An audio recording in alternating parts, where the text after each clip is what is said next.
بسم الله الرحمن الرحيم رمضان كريم maanta oo bishu ay tahay kowda bisha saddexaad waxaa runtii halka rabnaa inaan ku qabanno war kooban oo ku saabsan xaaladii maanta ka dhacday magaalada Garowe sida la wada ogsoon yahay diyaarad ka timid magaalada Muqdisho oo ku soo socotay magaalada Garowe oo ay saarnaayeen muwaadiniin Soomaaliyeed oo rakaab caadi ah iyo mas'uuliyiin ka tirsan dawladda federaalka ah iyo dawladda Puntland oo u badnaa xildhibaanada labada aqal ee ku matala Puntland dawladda Soomaaliya ayaa waxa laga celiyay hawada iyada oo maraysa markii uu soo dhawaatay magaalada Garowe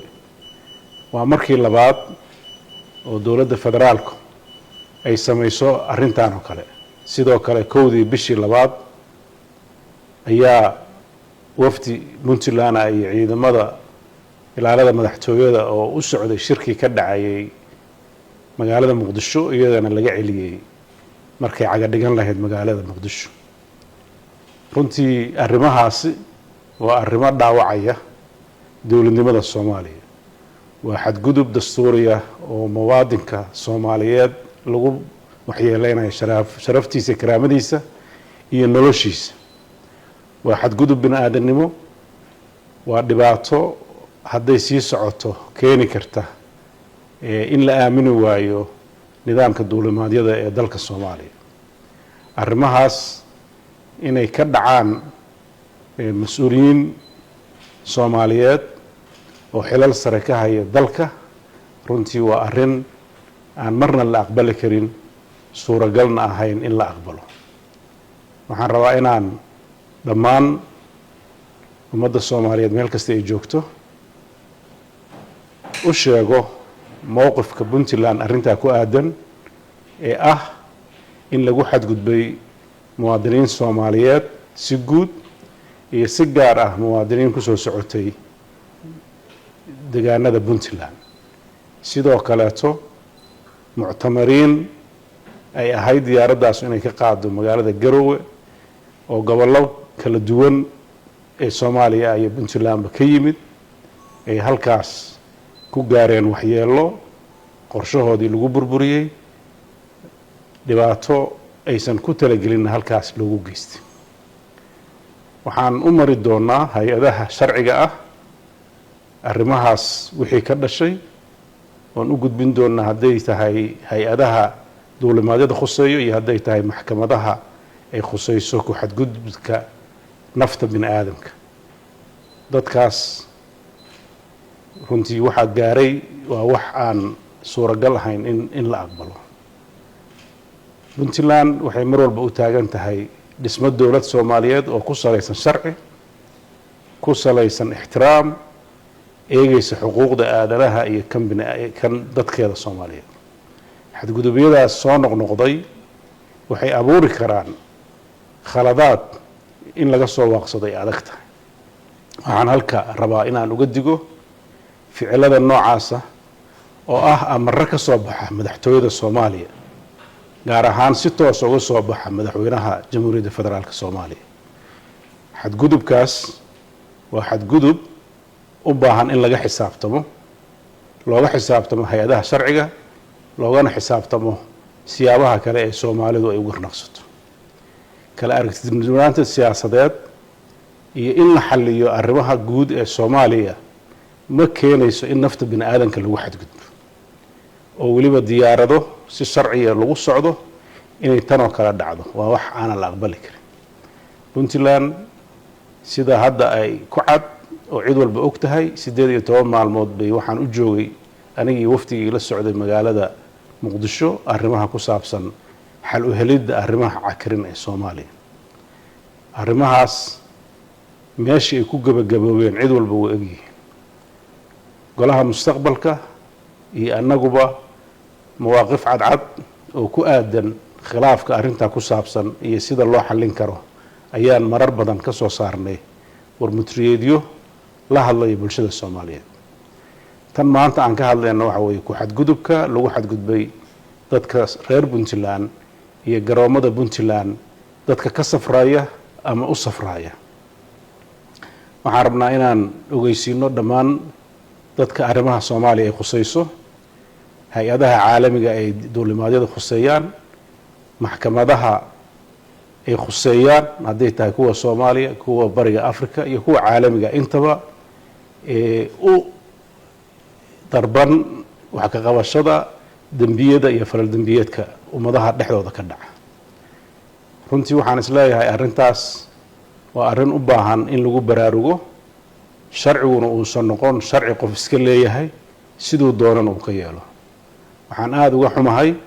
inay dowladdii Soomaaliya isku beddeshay wareegto uu qof siduu uu doono uu ka yeelo. taasi waxay halis ku noqon doontaa dhismaha dowladda Soomaaliyeed ee sharciga laga filaa inay ku dhisnaato. waxaa intaas loo samaynayaa oo markii horena loo diiday inay tagaan wafdiga xamar, haddana loo diiday xildhibaanada u soo socday degaan doorashadooda inay la tashi la sameeyaan. waxaa intaa loo samaynayaa inay dowladda federaalka ah ay ku foogan tahay inay samayso, inay afduubto sharciga iyo kala dambeynta iyo dowladnimada. ficilka maanta dhacay waa afduub loo geystay dadkii rakaabka ahaa ee isugu jiray shacabka iyo mas-uuliyiinta dowladda federaalka. dadkaa ku afduuban ee laga afduubay maanta inay Garowe soo aadaan ee hadda ku xayiran airportka magaalada Muqdisho, waxaan ka codsanaynaa dadka waxgaradka Soomaaliyeed iyo mas-uuliyiinta Soomaaliyeed ee weli damiirku ku haray inay dadka xorriyadooda siiyaan una ogolaadaan deegaanadooda inay yimaadaan iyaga oo aan la jabjoobin laguna xadgudbin. sharci u masaamaxaya mid islaam iyo mid kaleetoo la qortayba in qof xorriyadda laga qaado oo la jajoobo meelay ku taalla male. cid la celin karaa ma jirto. haddii ay dhacday in dadka la afduubo dee arrintaas siyaabo kaleeta ayaa looga jawaabi doonaa haddii la xidno. dadkan dad bay matalaan, dad bay mas-uuliyiin u yihiin, dad bay ka dhasheen, xuquuq bay leeyihiin, xasaanad bay leeyihiin. bulshada lagu xadgudbaya arrintaas waa in laga bixiyaa jawaab degdeg. waxaan rajaynaynaa marka aan dacwadaha soo gudbinno magdhowda iyo khasaarihii halkaa gaaray, waxaan rabnaa iyadana xilligeeda iyo dacwadaheeda inaan gudbin doono. arrinta dhacday si adag baan u cambaareynayna. sidaasna ma aha si dowladnimo Soomaaliya lagu hogaamin karo. madaxda hadda filla Soomaaliya joogtana uma qalanto in ay noqoto mas-uuliyiin Soomaaliyeed oo muwaadinka karaamadiisa sharaftiisa dhowraya. xadgudubyadan soo batay waan ka xumahay inay soo noqnoqdaan. waxaanse si kore oo cad oo dheer u sheegaynaa waa xadgudub aan marna la qaadan karin, waana xadgudub aanan wax ay u goynayso oo siyaasadeed aysan jirin, bal dadka Soomaaliyeed ay ka sii fogeynayso. horaa looga aamusay xadgudubyada uu ka sameeyey magaalada Muqdisho iyo deegaanada kaleeta ee Soomaaliya. ilaa iyo hadda garoomaha xiran oo ay ka mid yihiin garoonka Doolow oo xadgudubkaas uu weli taagan yahay, oo dadka halkaa degan ay suuragal u ahayn inay deegaanada kale aadaan iyagoo dhulkana aan mari karin sababo la xiriira ammaanka, hawadiina laga xiray. in dowladnimada Soomaaliya markii Muqdisho la geeyay oo caasimadii la geeyay oo filla Soomaaliya la geeyay ay noqoto wax dad gaara lagu beegsado, wax la aqbali kara ma aha. waxaan rajaynayaa dhammaan inta caqliga leh oo waxgaradka ah oo dadka Soomaaliyeed heerarkooda kala duwan arrimaha noocan ah inay u istaagaan. waxaan kaloo fariinteeda u dirayaa hay-adaha caalamiga ee maamula arrimaha duulimaadyada rayidka ah iyo garoomada, iyagana in dib loo fiiriyo nidaamka ay u shaqeeyaan badqabka dadka muwaadiniinta ah. in qof muwaadina oo la siiyey ticket oo diyaarad raacay oo ogolaansho la siiyey oo hawada maraya oo markii ay degi lahayd soo noqon la yiraahdo, arrintaas waa xadgudub